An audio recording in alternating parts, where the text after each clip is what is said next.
بسم الله الرحمن الرحیم. فصل نمبر 6 اسم منصوب.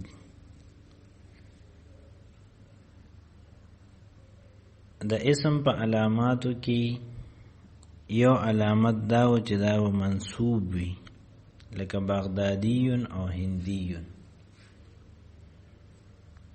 نو اوس په دې ځای کې مصنف رحمت الله علیه د اسم منصوب په باره کې تفصیل سره بیان کوي چې اسم منصوب دا ستوي، تعریف بیانې او د اسم منصوب مقصد څه دی، دا اسم د څه د پاره منصوب کولی شي، د کوم مقصد د پاره، او د اسم د منصوب جوړولو د پاره قواعد څه دي، په دې فصل کې دا بیانې. اسم کے آخر میں نسبت کے لیے یائے مشدد اور اس سے پہلے کسرہ زیادہ کرنے سے جو اسم بنتا ہے اس کو اسم منصوب یا صفت نسبتی کہتے ہیں. د اسم په آخر کې د نسبت د پاره د تعلق او د تړون د پاره چې یای مشدد او د اغیای مشدد نه مخکې کسره زیاتولو سره کم اسم جوړیږي، نو هغه اسم ته اسم منصوب وي یا ورته صفت نسبتی وي. د دواړو یو مطلب دی. لکه د بغداد نه بغدادیون، نو په دې کې آخر کې یای مشدد لګیدا او په دال باندې کسره راغله، نو دی بغدادیون تب اس صفت نسبتی یا منصوب اسم ویلی شي. اسم کے آخر میں یا نسبت لگانے سے یہ معلوم ہوتا ہے د اسم په آخر کې چې یا نسبت ولګي، نو د دین دا معلومیږي کہ اس کے ساتھ کسی شے کا تعلق ہے، چې دی اسم سره د یو بل چیز تعلق دی. جیسے بغدادیون، په دې ځای کې د بغداد اسم په آخر کې یا نسبت لګولې شو، نو دینه دا معلومه شو چې یو سیز دی یا یو سړی دی چې د هغه بغداد سره تعلق دی، هغه ته بغدادی وي. بغداد کا رہنے والا یا بغداد کی پیدا کی ہوئی چیز. اور ہندیون، ہند کا رہنے والا یا ہند کی پیدا ہوئی چیز، پیدا کی ہوئی چیز. صرفیون، علم صرف کا جاننے والا. نحویون، علم نحو کا جاننے والا. ذیل میں نسبت کے چند ضروری قاعدے لکھے جاتے ہیں. دا نسبت د یو اسم نا د یو ساده اسم نا اسم منصوب جوړول د دې قواعد سدي، نو آغاز ذکر کی. نمبر 1، الف مقصورہ جب کلمہ میں تیسری یا چوتھی جگہ واقع ہو.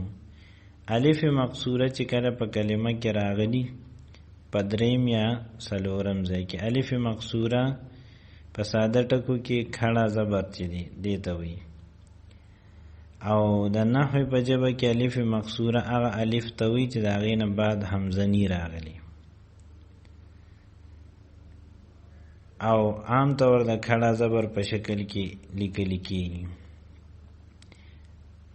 نو کو الف مقصورہ په کلمه کې په دریم ځای کې یا په څلورم ځای کې تو وہ سے بدل جاتا ہے. نو دا دې اسم نه چې کله ته اسم منصوب جوړې، نو دغه الف مقصورہ په وہ بدلې او هغې پسې بیا یا مشدد لګې. لکه عیسی، نو په دې ځای کې دا الف مقصورہ چې دی نو دا په څلورم ځای کې دی، نو د دې نه به عیسوي جوړ شي. همدغه شانته مولا، نو د دې نه به مولوي جوړ شي.